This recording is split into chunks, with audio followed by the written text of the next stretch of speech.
Imagine growing a whole new plant without planting a single seed. Some plants are capable of doing just that through a process called asexual reproduction. In today's video, we'll explore some methods of asexual reproduction used by plants. We'll begin with budding. Budding is a type of asexual reproduction where a small outgrowth called a bud forms on a parent body. This bud eventually grows into a new individual. Yeast cell can also reproduce by budding. A bud develops on the parent cell body.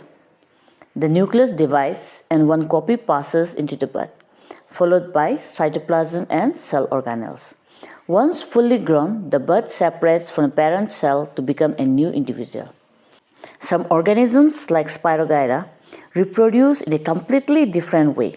Spirogyra are thread-like green organisms that live in freshwater habitat such as ponds. They grow when the cell in the thread divides by forming a new cell wall or septum between them. Sometimes the thread is broken into smaller pieces called fragments by the movement of water, the wind, or other disturbances. Each fragment can continue to divide, grow, and develop into new individuals. Such method of reproduction is called fragmentation, and it helps the organisms to multiply quickly.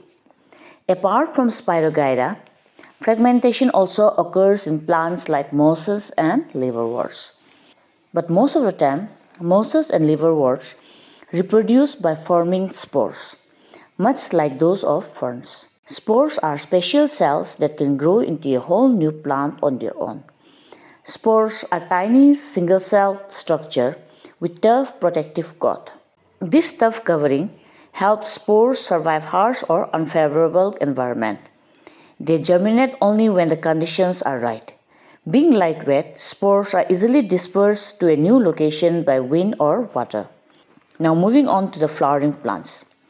They primarily reproduce through seed. However, they are also capable of asexual reproduction through vegetative parts such as stem, roots, and leaves. Such a method of reproduction is called vegetative propagation. It can take place naturally or artificially. Natural vegetative propagation occurs when new plants grow from specialized vegetative parts such as tubers, rhizome, stolon, bulbs, or even leaves. For example, tubers like those found in potatoes serve as storage organ, from which new shoot emerges. Similarly, rhizome, which are the underground horizontal stem, give rise to new plant in species like ginger and turmeric. Stolon or runner spread along the soil surface and develop into independent plant, as seen in strawberry plants. Bulbs such as those in onions and garlic consist of layered fleshy leaves that can generate new plants naturally. Additionally, plants like bryophyllum reproduce through plantlets that develop along the margin of their leaves, which can fall off and grow into new plants. Man can also induce plant propagation artificially, which is called artificial vegetative propagation. It includes techniques like cutting, layering, grafting, and tissue culture. Let us look at this technique.